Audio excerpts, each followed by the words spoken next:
Well, it's 2 days after the election, and yesterday I had a really hard time trying to pinpoint why I don't think I've ever felt more heartbroken and hopeless as I do now. There have been a lot of times in my life when I've been disappointed, when I've been depressed, when I've been angry, but I have never felt these things to the depth that I felt yesterday. But I gave it some thought, and I think I figured it out. The reason I'm so heartbroken, destroyed, and absolutely disgusted with the results of this election is that it invalidates everything I have ever been taught about how I should live my life and everything I've tried to teach my kids.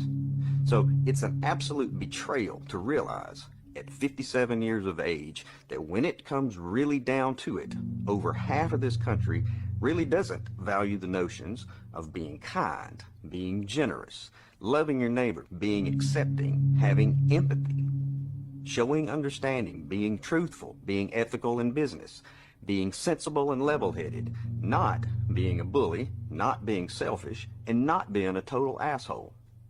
And because I've been taught these things my entire life, it's really easy for me to see that Donald Trump is a vile and despicable human being. He exhibits everything that I have been taught to set my sights against in order to be a good, functioning member of society. But now, over half our country supports this person and believes that he's the one who's going to make America great. Well, hey, here's a secret. Someone who has worked so hard at sowing discord is never going to do anything to unite us. That's his big lie, because he doesn't benefit from Americans coming together. He and all the Tucker Carlsons and Alex Jones out there, they profit from the rage that they're able to manufacture. So don't tell me it's okay if we disagree, as if this is akin to our individual preferences for wine or toilet paper. This is not a simple disagreement. This is you telling me that the values I've held dear my entire life have no meaning or place in the real world. This is you telling me that I should be shrewd, deceptive, cruel, and intolerant. This is you telling me that the type of person you really admire and look up to is a rich, entitled, narcissistic, criminally convicted pussy grabber. And if you're one of those guys out there that likes Trump because, well, he says what's on his mind, he tells it like he sees it, he doesn't have a filter. Yeah, sometimes you need a filter. There was a time, not that long ago, when being an asshole wasn't cool.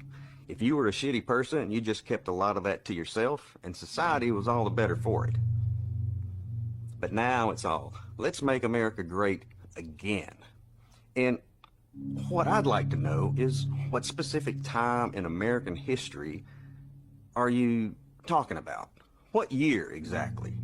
Because for a lot of folks, this right now, this current time in American history is the greatest. And you know that. And for some reason, you don't like it.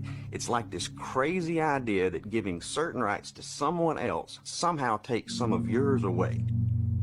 Or are you just pissed that you're not special anymore? And so you can feel special again, you'll be more than happy to drag us all back 70 years when our black brothers and sisters had to drink from separate water fountains, or back when if you were non-straight, you had to stay in the closet. Personally, I'd like to go back to a time when assholes had to stay in the closet. And don't tell me, oh, don't be stupid, you're getting it all wrong. It's really about none of that. It's really about the economy. As if that excuses the behavior. You're willing to overlook all the other fascist rhetoric because all that's doing is showing your wives and your daughters and minorities and LGBTQ and other marginalized groups that you're completely willing to throw them under the bus as long as you can save 5 cents a gallon on gasoline. Did your stock portfolio get a bump yesterday? Well, good for you. Maybe you can sit offshore on your new boat and watch this country burn to the ground. The reality is that as a country, we have the opportunity to take the high road, to stand for something higher than our basest instincts, to stand for equality and fairness, to stand for the overall good of everyone. but over half of y'all kept us from taking it. And the whole world was watching. And you know who else was watching? Your non-white friends, your non-straight friends, your wives, your kids, your daughters. So to anyone who actually does claim to value those higher ideals, you know, the ones I mentioned earlier, the ones we were taught as kids in Sunday school. Yeah, Christians, remember Sunday school? If you claim to hold any of those same values, but are at the very same time enamored with Trump and perfectly pleased with the outcome of the election, me and millions like me deserve a fucking explanation.